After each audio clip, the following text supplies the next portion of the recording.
sa mga hindi marunong di kabalo magkabit og tempered glass na atay easy install na nga tempered glass.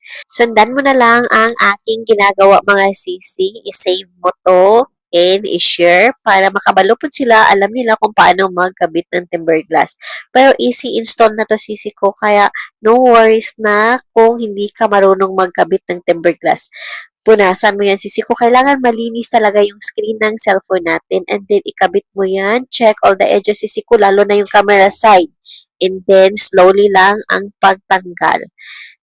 And unahin mo yung tanggalin, sisi ko, ka naka-sticker na.